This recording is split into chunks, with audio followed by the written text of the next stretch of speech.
Благодарам, почитуван подпредседател на Собранието, почитувани пратеници, почитувани граѓани на Република Македонија. Пред нас е Законот за Агенција за енергетика. И одма на почетокот да расчистиме, ова е наменски закон за некој да стане директор. Ништо повеќе. Значи, во досегашното законско решение, услов за некој да постане директор на оваа агенција било да има работно искуство од енергетиката.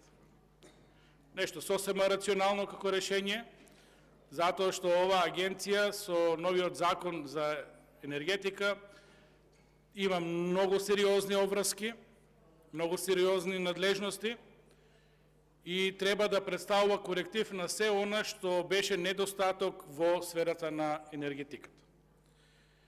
Сега и покрај доброто законско решение, на некој му се сонувало дека сака да биде директор и баш точно во оваа агенција, меѓутоа не ги исполнува условите.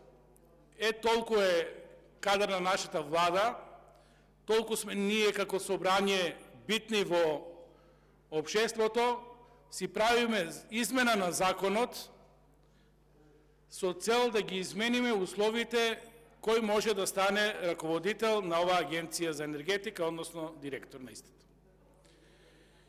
И решението нормално е во игра на членови, меѓутоа сега со новото решение се суспендира старото и директор може да биде правник, економист или лице со завршено високо образование од техничко-технолошките области.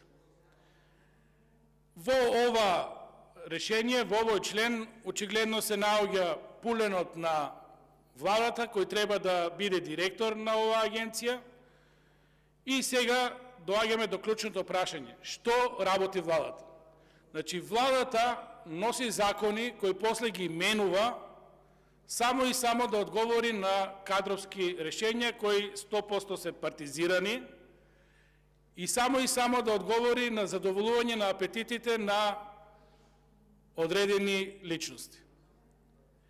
Ниту грам морал, ниту грам одговорност, ниту грам стручност. Напротив, целиот парламент е ставен во функција, цело законодавство само и само ова да се измени. А состојбите во енергетскиот систем се катастрофални.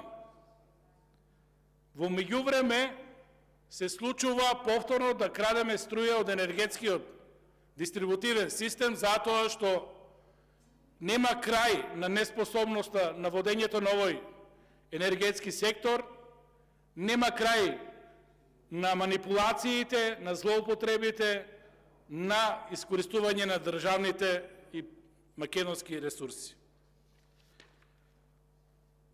Во меѓувреме ќе се наслушаме на крајно диаметрално спротивни решенја и состојби во енергетскиот систем. Посебно ме интересираше и проверив, не случајност, туку во повеќе медиуми излезе тоа што барем до некаде владата се фалеше дека имаме каков таков напредок во однос на зелената енергија и нормално инсталирањето на 100 мегавати фотоволтаични централи, што е секако за поздравување. Меѓутоа, дилемата кај мене ја створија ЕСМ и регулаторна комисија, односно нивниот председател Беслимовски. Двете институции синхронизирано во исти ден излегоа со факт дека ние како држава не можеме да го абсорбираме ова производство на електрична енергија од фотоволтаици.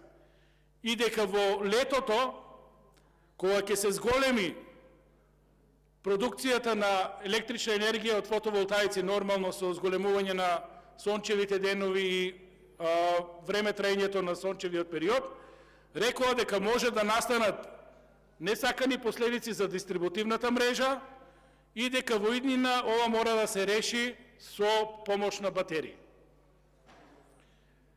Сега, нормално тука се поставува прашањето затоа ли беше тоа брзање за функционерите на СДСМ и ДУИ да направат први вакви фотонапонски централи од фотоволтаици, за да не мора да инсталираат батерии, а сите останати да мора, или и предходните ќе го имаат тоа како врска.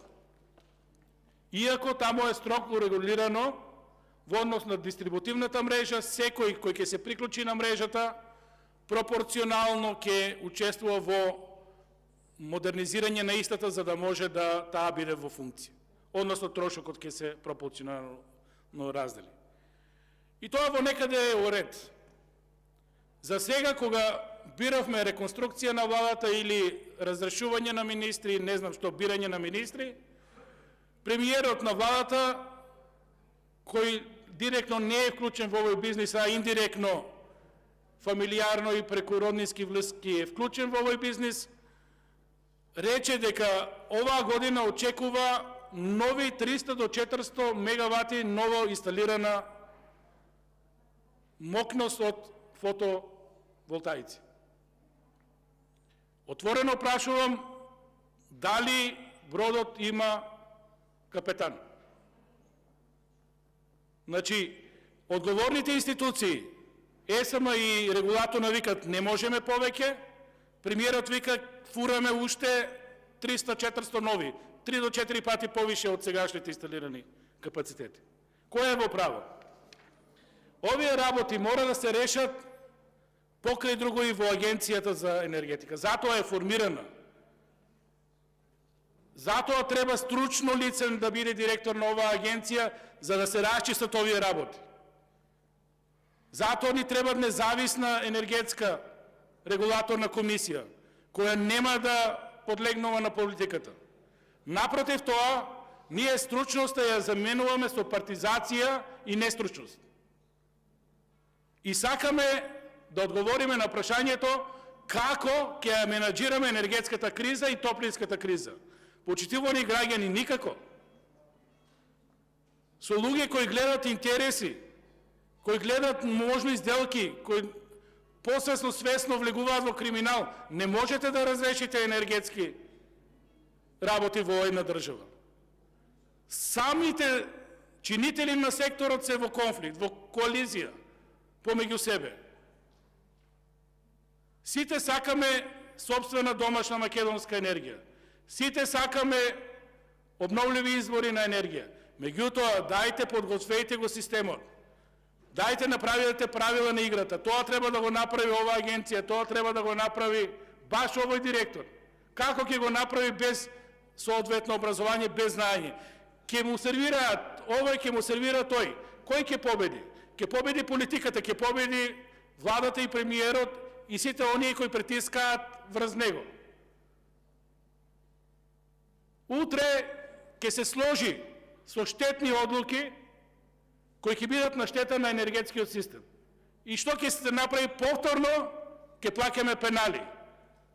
Ќе имаме исклучување на делови од системот, хаварии, проблеми, за на крајот повторно да крадеме струја од европскиот систем. Многу сме несериозни, премногу се испуштени работите, премногу се забегани, морам да употребам вака послободен збор, затоа што не сме ова да се случува. Ворете партиски кадри, ама имате барем некој енергетичар кој може да одговори на овие работи.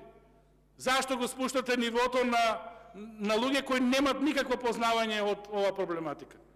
Несериозно е во време на кризи, кога имаме енергетска криза, кога имаме топлинска криза, ние наместо да ги решаваме кризите, носиме адхок законски решенија само и само некој да може да биде директор. Нити познавам кој ќе биде директор, нити знам кој е сега директор, не ме интересира, за волја на вистината.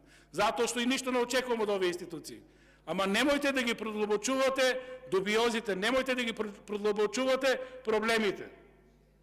Барем оному каде што нема, немојте да ги стварате. Нестручни луѓе не можат да одговорат на ништо. Можат само да блистат политика и да...